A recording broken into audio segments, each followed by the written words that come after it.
નમસ્કાર, ગુજરાત ફર્સ્ટમાં આપનું સ્વાગત છે। હું છું આપની સાથે વિકાસ મકવાણા। બુલેટિનની શરૂઆત કરીએ તો મોટા સમાચાર પ્રાપ્ત થઈ રહ્યા છે। સરકારી ઇજનેરી ફાર્મસી કોલેજોમાં શિક્ષકોની પ્રોફેસરોની ખૂબ જ મોટી ખોટ છે। કોલેજમાં પૂરતો સ્ટાફ, જેને લઈ યુનિવર્સિટીનો ચોંકાવનારો રિપોર્ટ સામે આવ્યો। કોલેજમાં આચાર્યોની ભારે ઘટથી શિક્ષણની ગુણવત્તા પર પ્રશ્ન ઊભા થઈ રહ્યા છે। દાવો થઈ રહ્યો છે રિપોર્ટ અનુસાર 47માંથી 37 ઇજનેરી કોલેજોમાં કાયમી આચાર્ય છે જ નહીં। વિચારો, 47 એવી ઇજનેરી કોલેજ, એમાંથી 37 કોલેજોમાં કાયમી આચાર્ય નથી। ડિપ્લોમા ઇજનેરી કોલેજની વાત કરીએ તો 31માંથી માત્ર 2માં જ કાયમી આચાર્ય છે। બાકી બધી જગ્યાએ કામ ચલાવથી અહીંયા પ્રયત્ન થઈ રહ્યો છે। ડિપ્લોમા કોલેજોમાં શૈક્ષણિક, બિન શૈક્ષણિક સ્ટાફની જગ્યાઓ પણ ખાલી। ડિગ્રી કોલેજની વાત કરીએ, વર્ગ 1ની પ્રોફેસરની 135 જગ્યા છે, એમાંથી 73 ખાલી છે। એસોસિએટ પ્રોફેસરની વાત કરીએ, 383માંથી 81 ખાલી છે। આસિસ્ટન્ટ પ્રોફેસરની 1467માંથી 461 જગ્યા ખાલી હોવાની વિગતો। વર્ગ 3ની વાત કરીએ તો 478 જગ્યામાંથી 310 જગ્યા ખાલી હોવાની માહિતી છે। સરકારી પોલિટેકનિકમાં પણ વર્ગ 1ની 171માંથી 84 જગ્યાઓ ખાલી પડી। વર્ગ 2માં 1060માંથી 182, વર્ગ 3માં 1090માંથી 720 જગ્યા ખાલી છે। વર્ગ 4માં પણ આવી સ્થિતિ, 527 કુલ જગ્યા, 403 એમાં ખાલી છે। આ વિગત મળી છે। સરકારી કોલેજોમાં અધ્ધરતાલ અહીંયા ખાતું ચાલી રહ્યું છે। વિદ્યાર્થીઓના ભવિષ્ય સાથે ખિલવાડના જાણે કે અહીંયા પ્રયત્નો થઈ રહ્યા છે। યુનિવર્સિટીના રિપોર્ટમાં કોલેજોમાં પૂરતા સ્ટાફ નથી તે ખુલાસો થયો છે। સરકારી ઇજનેરી કોલેજોમાં વ્યવસ્થા ખોરવાતા સીધી રીતે શિક્ષણ પર અસર થઈ રહી છે। અને એવું નથી કે ઉમેદવારો નથી, હજારો એવા લોકો છે કે જે એલિજિબલ છે, જેમની પાસે ક્ષમતા છે એ પદ હાંસલ કરવાની। એ પ્રોફેસર તરીકે પણ કામ કરી શકે છે, કાયમી આચાર્ય તરીકે પણ કામ કરી શકે છે, છતાં પણ એવી લાલિયાવાડી, એવી બેદરકારી દાખવવામાં આવે છે કે ભરતી કરવામાં આવતી જ નથી। કારણ કે ભરતી કાયમી કરવામાં આવે તો પછી એમના પગાર આપવા પડે, એમને તમે વ્યવસ્થા આપવી પડે। એ પૈસાના ભોગે વિદ્યાર્થીઓનું જે ભવિષ્ય છે એ અહીંયા જાણે કે દાવ લગાવવામાં આવી રહ્યું છે। આખરે કેમ આટલી જ્યાં ભરતીઓ ખાલી છે એને પૂરવામાં નથી આવતી, કેમ ખાલી જગ્યાઓ એને ભરવામાં નથી આવતી, એક મોટો સવાલ છે। આજ અંગે વાતચીત કરીશું। અમારી સાથે સહયોગી નિકુંજ જાની લાઈવ જોડાઈ ગયા છે। નિકુંજ, ડિગ્રી કોલેજ હોય કે પછી ફાર્મસીની, ડિપ્લોમા, તમામ જગ્યાએ તમે જો કે 37 એવી કોલેજો છે કે જ્યાં એવી જગ્યાઓ ભરવામાં આવતી નથી। ટોટલ 47 કોલેજમાંથી 37 એવી જગ્યાઓ કે જ્યાં ભરવામાં નથી આવતી। પ્રોફેસરોની જગ્યા ખાલી, કાયમી આચાર્યની જગ્યા ખાલી। આખરે એની પાછળના શું કારણ છે? કેમ આવી લાલિયાવાડી, કેમ આવી બેદરકારી?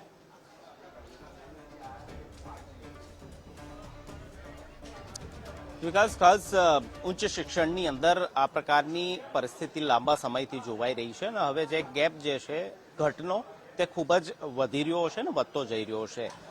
પાછલા વિધાનસભાના આંકડાઓની અંદર પણ એ જ બાબતો સામે આવી હતી કે ઉચ્ચ શિક્ષણની અંદર પ્રોફેસરો, આસિસ્ટન્ટ પ્રોફેસરો સહિતના એ ઉચ્ચ શિક્ષણની અંદર જે શિક્ષકો છે, આચાર્યો છે, પ્રાધ્યાપકો છે, તેની મોટી સંખ્યામાં ઘટ છે। તે પ્રકારની સ્થિતિ સામે આવી હતી ને અત્યારે પણ એ જ પરિસ્થિતિ જોવા મળી રહી છે કે રાજ્યની 47 જેટલી સરકારી એન્જિનિયરિંગ કોલેજો છે, તે પૈકીની 37 કોલેજોમાં કાયમી આચાર્ય જ નથી। એટલે કે માત્ર 4 કોલેજોની અંદર જ કાયમી આચાર્યની ભરતી થયેલી છે અથવા તો તેઓ હાલની સ્થિતિમાં ત્યાં સેવારત છે। બાકીની 37 કોલેજોની અંદર આચાર્યની ઘટ હોય તે પ્રકારની પરિસ્થિતિ જોવા મળી રહી છે। ડિપ્લોમા ઇન્જિનિયરિંગ કોલેજો રાજ્યની અંદર 31 છે, તેમાંથી માત્ર 2 કોલેજોમાં જ કાયમી આચાર્ય હોય તે પ્રકારની સ્થિતિ છે। અન્ય જગ્યાએ ચાર્જની અંદર આચાર્ય ની ભરતી કરવામાં આવી છે તો અથવા અન્ય પ્રોફેસર કે પ્રાધ્યાપકને આચાર્યનો ચાર્જ સોંપવામાં આવ્યો છે। ડિપ્લોમા કોલેજમાં વર્ગ 1 થી લઈને વર્ગ 4 સુધીની શૈક્ષણિક અને બિન શૈક્ષણિક સ્ટાફ જે છે તેની પણ ઘટ હોય તે પ્રકારની સ્થિતિનું નિર્માણ થયું છે। ડિગ્રી ડિપ્લોમામાં વર્ગ 1 જે પ્રોફેસર કેડરની જગ્યા છે તે મંજૂર થયેલી 135 છે, પરંતુ ભરાયેલી માત્ર 73 છે। એસોસિએટ પ્રોફેસરની 383 જેટલી મંજૂર થયેલી જગ્યા છે, પરંતુ ભરાણી છે માત્ર 81। આ ઉપરાંત આસિસ્ટન્ટ પ્રોફેસરની 1467 જગ્યામાંથી માત્ર 461 જગ્યાઓ જે છે તે ભરાયેલી છે. આ ઉપરાંત વર્ગ 3ની વાત કરીએ તો તેમાં 478 જગ્યામાંથી 310 જગ્યા ખાલી હોય તે પ્રકારની સ્થિતિ જોવા મળી રહી છે. વર્ગ 4ની અંદર પણ આ જ પ્રકારની સ્થિતિ છે. 527 જેટલી જગ્યાઓ મંજૂર થયેલી છે, જેમાંથી 403 જગ્યા ખાલી હોય તે પ્રકારની સ્થિતિનું નિર્માણ થયું છે. તો ઉચ્ચ શિક્ષણ રાજ્યનું એક મહત્વનું પાયાનું એકમ છે. આ જ પ્રકારની સ્થિતિ પ્રાઇમરી એજ્યુકેશનની અંદર પણ હતી, પરંતુ પાછલા દિવસોની અંદર જે પ્રકારે ભરતી કરવામાં આવી છે તેને લઈને એક ઘટ ભરાણી છે.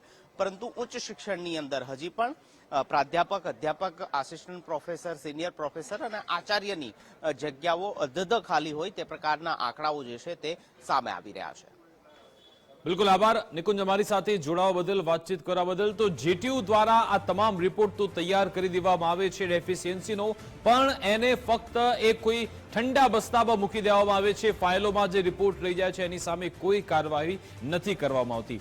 આપને જણાવી દઈએ કે જેટલી પણ આવી કોલેજો, જો ખાનગી કોલેજ હોય અને એમાં જો લાંબા સમયગાળાથી કોઈ પ્રોફેસર, આચાર્યની એમાં ભરતી ન થઈ હોય, એમાં પૂરતો સ્ટાફ ન હોય, તો જીટીયુ એ ખાનગી કોલેજો સામે કાર્યવાહી કરે છે, એને નો એડમિશન ઝોનમાં મૂકી દે છે. પણ જો સરકારી કોલેજ હોય તો ત્યાં કોઈ જ કાર્યવાહી થતી નથી. અને એવી પરિસ્થિતિ છે.